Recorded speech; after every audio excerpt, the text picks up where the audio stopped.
Let's return to This Week in America. Here's your host, Rick Bratton. Welcome back, everybody, coast to coast, This Week in America. In 2018, Nathan Mckie Sr. published a book entitled The Dignity of Profit, Building Community Through Entrepreneurship. In it, described the call that we all have as Christians to go out into the field to make a difference in the landscape that awaits those servants who do. A general approach to the way this plays out at field level was provided, but now there's been some actual experience that we use to flesh out the process. Nathan's new book, The Dignity of Service, The Power of Social Entrepreneurship, is about how to garner the support necessary to make projects like these be all they can be. Nathan's earliest real experience as an entrepreneur came at 12 years old when he began a newspaper route, mostly on bicycle, sometimes on his horse. An impressive background, a degree in business administration, commissioned as an officer in the U.S. Air Force. Nathan worked in manufacturing, distribution, retail, and computer sales. Some of those were as business owner or independent contractor. He later received his MBA. General manager of a manufacturing company, later created his own manufacturing company, then as a business broker and a retail consultant. In 2016, he launched Luke 16 Corp, a nonprofit organization focused on community development.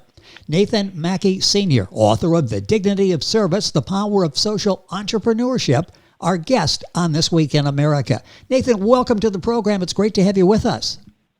Thank you. Great to be here. This book is so important and so well done, and I want to start by understanding a little bit more about you. If you'd be kind enough to go through some of your background. I did it very briefly there, but such an impressive background, and this really leads to the book, The Dignity of Service. Tell us a little bit about your background. Well, I spent a lot of time doing a couple of things with my dad. One of them was working in his retail store, which I really didn't have a whole lot of fondness for, and didn't think that I would ever do that. But as fate would have it, I did. The other thing was lots of times he would go to pick up items from some of his suppliers, and I spent that time sitting in the vehicle we were in, watching people and that sort of thing. So I got interested in that, and sometimes I'd take something to read, and got really very interested in reading things that were more than just adventure novels or that sort of thing. My dad was a consummate businessman, very good at being able to make decisions about what to buy and then sell to the retail public.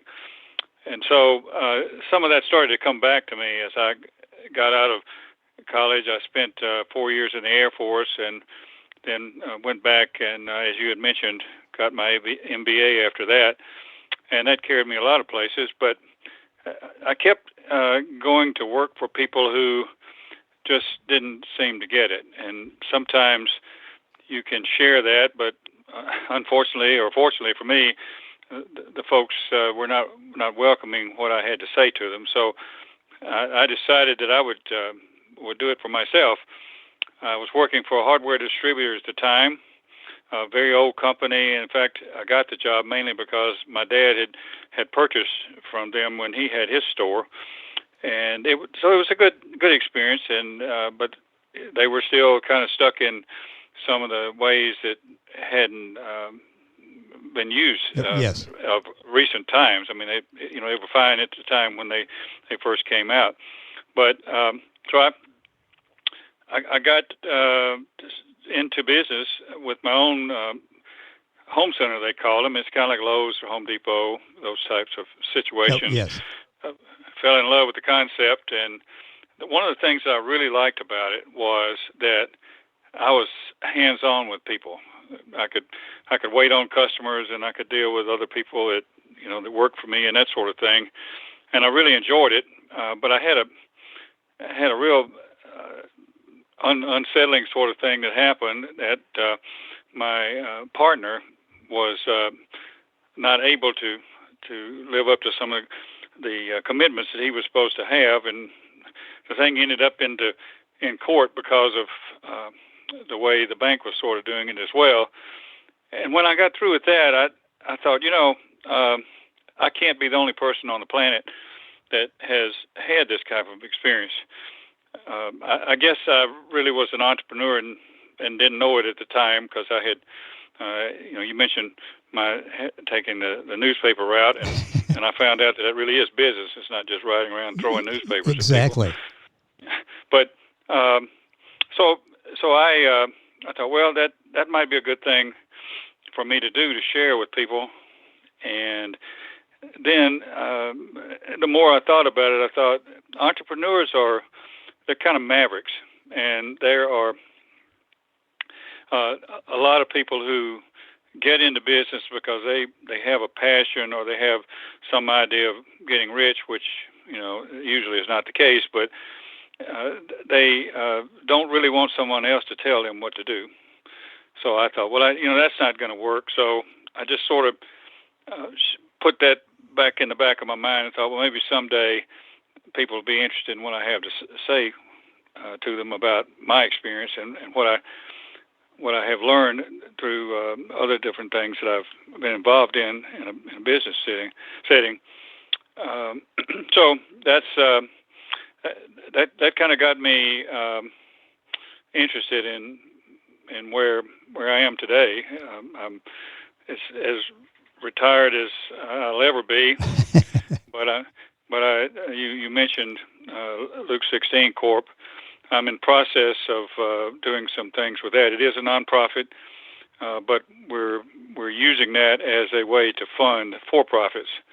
A lot of people don't think you can do that, but you can, and it's actually the best way to use money that you have gotten either from a grant or a loan or whatever. And so I'll mention more of that later. But at this point, that's what pretty well what got me to where I am. I was a retail consultant for a while. I was a business broker, and I still own one business. It's a sign making shop.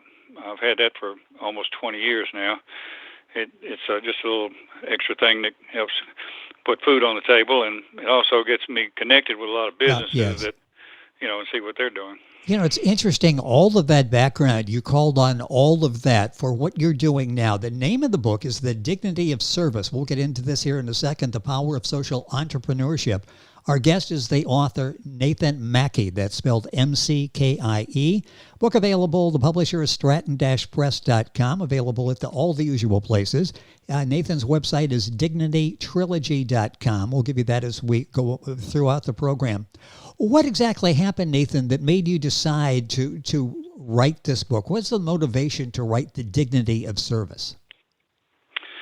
Well, I finally realized that there should be a way to communicate to people the importance of looking on business as not being the other guys. I've been involved with church work and also the various sides of that. People seem to listen real well when the story is told about money being the root of all evil, which is actually not the way it was said. It was being the love of money. But I found a lot of people, as I tried to look into some of these projects that churches could be involved in and ought to be, that they need to consider all that there is out there. Look at it from both sides. And I mentioned this to a pastor friend of mine who really wasn't that keen on what I was doing, but he could see what my passion was. And he gave me a book called How the Church Fails Business People. So I read that book, and it was a good book, but the best thing about it was the bibliography was just very extensive. And I found an amazing book called Church on Sunday, Work on Monday. And I enjoyed it, but I didn't think that most people would, because it was two academics. They had gone very meticulously into the vagaries of either side. Church people basically think, well, we'll take business people's money, but we don't want to get our hands too dirty with that. And business people know that they're doing that, so yes. they're not that interested in playing along with that game. So that's what led to Dignity of Profit. And I thought I'd never write another book, and so 275 pages, and it just really kind of bogged people down.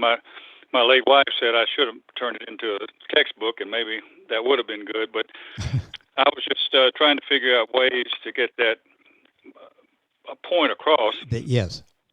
And so I got a call from Stratton back in late 2019.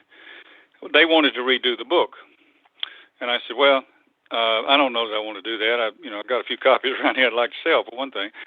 But so I said, okay, here's the deal. I think I need to give a means for people to get engaged in this, because if they read all this and say, oh, well, that's fine and well, but I don't think that has anything to do with me.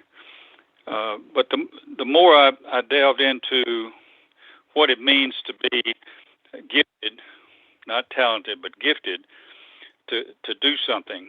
We're all here, and we have a gift, and it's up to us to figure it out. I mean, it doesn't just land on your desk one day and says, here's what you're supposed to be doing. Yes. You have to do a little something to figure it out. So that's how I started looking at this, and why I called it the dignity of service. I learned a lot, but I had already learned what a spiritual gift assessment was like. It's a very liberating thing. Unfortunately, even most churches don't get too excited about this, because the church members are afraid that they're going to be plugged in a hole that they don't want to get into because of the results of this assessment. Yes. But I found one that was not geared that way at all. It was very wide open, more opportunities to take a look at it, and not only that, ways to use what it is that you've learned. I've been on a lot of mission trips, and I was always put off by the fact that it usually had to do with house building or rehab. Wasn't spending a lot of time in dealing with the most important thing of how are people living their lives, and how can they do better for themselves and be a part of things. And that just it always seemed to me that when I went on one of these mission trips, that the people were sitting there waiting for you to come and do something for them. You leave, and then you come back the next year, they're still waiting, and nothing had changed other than what you had done when you were there last time. Yes. And in fact, there are quite a few instances where people have gone and just sort of figured out as best you can. There's all sorts of different ways that people approach mission trips, but I found some that made sense, and I thought, well, this is the key to using what Dignity of Profit was all about, and doing it in a way where they can get engaged. They don't have to do that, but everybody can be in service, and should be. Business essentially, demands it. I don't care what kind of business you're in. Yes. If you're not serving your customer, you shouldn't be in business. So it's interesting. This book is The Dignity of Service. The author is Nathan Mckie. That's Mckie. Stratton-press.com. You can find the book. Nathan's website is dignitytrilogy.com. It's interesting. What has been your experience with people who perform service-related jobs? I had a grant that we secured for Luke 16 back in 2018, and the idea was to have two components of this. One of them was a small business incubator, which people basically know what that's about, but the other one was to be a real live opportunity for people who didn't know what they wanted to do with their lives to come in. It was a cafe as much as anything else. Most of them got some money from some employment program that was going on to come in and work there for a few months. It was a good experience on one side, and other sides it was not, kind of like life is, some good, yes. Some not so good. So we what we found was that some of them just didn't have any clue, and we really brought a couple of kids out of that. I mean, they were scared to death of asking a customer if they could help them. I mean, it seems crazy, but I think part of it is that we have so many of these younger ones that they walk around with their noses in their smartphones and Yes. and don't communicate with people otherwise. So it was a good experience. But one of the things that everybody needs to learn is if you're going to be in a situation where service has to be there, is that there are going to be some very unpleasant circumstances. I mean, there'll be people who just because they are spending their money think that they have a right to treat the people they're giving it to any way they want to. So it's a tough thing, but it's great for me. That's why I decided to take this approach, is because to be able to help someone accomplish something that they can't do on their own is a great thing, and it's very fulfilling. I mean, even if you go on one of these mission trips and fix people's houses, they may be a little bit jaundiced about what all is going on, but at the same time they do at some level appreciate what you're doing, and that's a very fulfilling thing. So I think if you want to do something that can be more than just producing a product and selling it or that sort of thing, service-related jobs can be a good way to get into it, and so that's why we approach that. And as I said, we did have some good experiences. We had some that I think they did learn something from it, but I don't see that they were able to really benefit from everything we had to offer them. You really open a lot of eyes, and the book is receiving excellent reviews. This book is called The Dignity of Service, The Power of Social Entrepreneurship. Nathan Mckie is our guest on the program, M-C-K-I-E, if you're Googling, Nathan Mckie Sr. Book published by Stratton Press, their website, stratton-press.com. Nathan's website, dignitytrilogy.com. Boy, the time is going by so quickly, so much to talk about.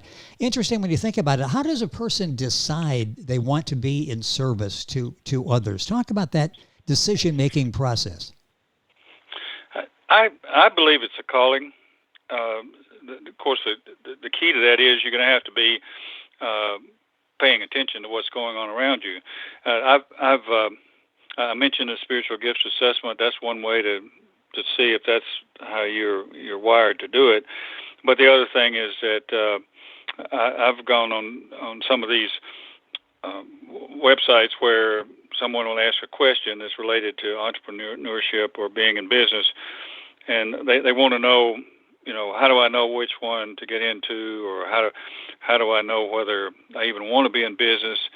And I always tell them, if you want to do that, pay attention, number one, because there are things that are going on out there, things that you would be interested in. Figure out what you're interested in, and then how do you get in it and make money at it. And that's how I did it. I mean, I was very interested in the hardware business and building things. I built a couple of houses myself, and it's kind of fun to be doing something that you enjoy on one hand, and you help other people have the same enjoyment. So I think it's just a matter of not just looking at what you're doing as a job. It should be a profession of sorts, or at least a vocation. Well, you mentioned passion before. It's obvious your passion when you read The Dignity of Service, when you listen to you during this conversation, the passion that you have. A few minutes left in the program. You talk in the book about moving the poverty needle. What does it mean to be working toward moving the poverty needle? Interestingly enough, one of the people that I hadn't mentioned earlier, because I was hoping this would give me an opportunity later on in our conversation, but a guy named Robert Lupton, FCS Ministries in Atlanta, and he's been at it for almost 50 years now. And what he's done is he's reset the mark, so to speak, and how they do food pantries and that sort of thing. Yes. And he talks about this poverty needle, and basically what it is which way are we going? I mean, we're going forward or backwards. In many cases, we're not going anywhere. We're just kind of holding on there because the government gets involved in different programs, and people figure out how to make it. They just kind of float along in life and do whatever they can to make a go out of it, and don't really accomplish much of anything. And we tend to to treat things as a crisis when they're really not. You got a chronic situation would be in places like I went and did some work in Joplin, Missouri when the tornado hit yes. there, and I saw stuff that houses falling down, and when they came back to try to rebuild stuff, they couldn't even find who owned them. And, wow. And they didn't want anything done for it because it was going to go for a tax sale, and they lost a lot of people who moved away and never came back. And the chronic situation was there really wasn't much for people to do, and so they just found a place where they could exist. And that to me, existing is not what we should have our life amount to. And that so moving the poverty needle is finding ways to get people from where they are now to somewhere that makes a lot of sense and helps them move out of that situation. The things that the government gives don't get people out of poverty. They give them enough to make it sometimes, and that's about it. Well, you take the next step. That's why this book is so valuable, The Dignity of Service, The Power of Social Entrepreneurship. A couple minutes left in the program. Very basically, what do you hope the takeaway is when somebody reads The Dignity of Service? What do you hope they come away with? I would hope that they'd be encouraged to do something to figure out how they're wired up, so they could take a look at it and do it with the intent of not being shoved into some hole or cubby hole or whatever by someone else. I mean, you should be able to do that on your own, and look at possibilities of how things around you can be better. That's what social entrepreneurship is. It's not. Some people look at it as a social enterprise, which is one way to look at it. But most of the time, that's a grant or something like that has come along and give running water. I mean, that's a good thing to communities, but that doesn't do much for an individual. So what we're looking at is trying to find ways to get communities to say, look, we really want to do something about this. In fact, these two books and the one that I've just released, The Dignity of Trust, all go together to make what it takes to have a community that is viable and able to work together. We've got a situation now where people are driving anywhere from 25, 50, 75 miles a day one way to work, and then coming back, and they're tired, they can't do anything else on the weekends and that sort of thing. But it takes people, some leadership in the community to say, what can we do? And what Luke 16 is about is helping those people get it done. I find very few people that say, well, it's okay. Well, I happen to live in a place now where they think it's okay, and it's not. But yes. If you can get enough people that care about the community to come in and work together, they can find that they like some people they probably didn't know very well and maybe didn't think they liked them. But if you work together to a common goal, which is to help the capital base, because people don't understand how important that is. Okay, my house is here, I like it okay, and I'll go with how it is. Well, at some point, that property is probably going to be up for sale, and if your capital base in the whole community is low, people are not going to pay what that house may be worth. It happens over and over in the communities that I've seen. They'll come in, someone goes into a nursing home, they die, and their relatives want to sell the house, and it's just not worth much of anything. So you can't put enough money in it to rehab it and then sell it for that. So what's happening is we got a bunch of people who become landlords, and that's sometimes pretty tough to do. And renters, unfortunately, don't treat things the way yes. they would if they owned them. So it's about empowering people to be able to take care of themselves and to achieve things, and hopefully, if they don't have a vision, can acquire one as we start looking at it and say, I really wish I could do that, and boy, it'd be great if I could do that and help myself and my community by putting some of my dollars to work there. Well, you lay that out there in such a remarkable way. It's very relatable. It's very understandable. You talk about the role of the servant leader. There's so much in the book, and the book is The Dignity of Service, The Power of Social Entrepreneurship by our guest on the program, Nathan Mckie. That's Mckie. Book published by Stratton Press. Their website, stratton-press.com. Book available wherever books are sold. And Nathan's website, information on all 3 books in the trilogy. It's the trilogy at dignitytrilogy.com. Of course, all this on our website, thisweekinamerica.us. Nathan, the time went by way too quickly. So much more we'd like to talk about, and hopefully we can do this again. Thank you for spending some time with us. Thank you for taking on this very important subject, making it understandable and presenting it to all of us, as I say, with a roadmap. It's not just talk anymore. There's a way that we can get this done. You've been doing it. Thank you for being with us on the program. And thanks for the opportunity. I'm always happy to talk about it. Well, there's so much more to talk about. I'm sure we'll be doing this again. Nathan Mckie, that's Mckie, author of the Dignity Trilogy. This book specifically we're talking about, The Dignity of Service, The Power of Social Entrepreneurship. Information on our website, thisweekinamerica.us. Back on today's program after these messages.